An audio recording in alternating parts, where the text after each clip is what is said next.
the House has been sitting this morning, an extended sitting, but at 2 o'clock we are back to a 2 till 6 session, which is the normal Thursday afternoon approach.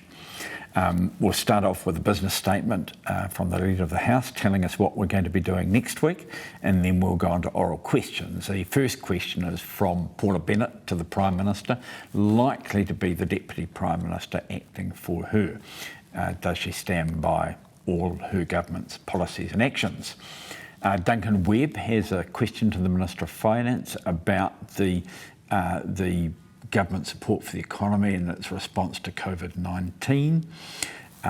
Paul Goldsmith has a further question to the Minister of Finance about steps being taken to support jobs and strengthen the economy.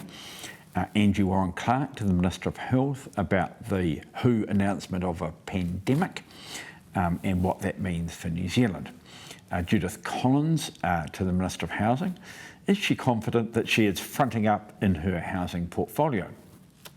Michael Woodhouse to the Minister of Health about whether he stands by his answer to a question yesterday about those in the mosh pit at the Tool concert on the 28th of February. Jan Logie to the Minister of ACC about substances like PCP and dioxins and whether they should be covered by ACC. Chris Bishop to the Minister of Transport about the Auckland Rail project. Kieran McAnulty to the Minister of Fisheries about the seafood industry and COVID-19, the effects of that. Brett Hudson to the Police about public safety. Shane Retty to the Minister for Crown Maori Relations about the Tuia 250 data breach.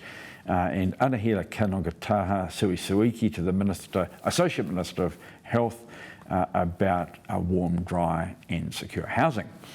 We'll then go on to legislation. The first bill up is the first reading of the Ahuriri Hapu Claim Settlement Bill.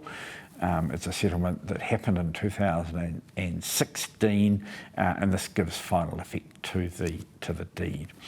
Then the local government rating a whenua Māori amendment bill in the name of Ngāi Mahuta. And we may get on to the third reading of the smoke-free environments bill. This is the one that prohibits smoking in cars with children. We finished today at 6 o'clock and we'll be back again Tuesday next week.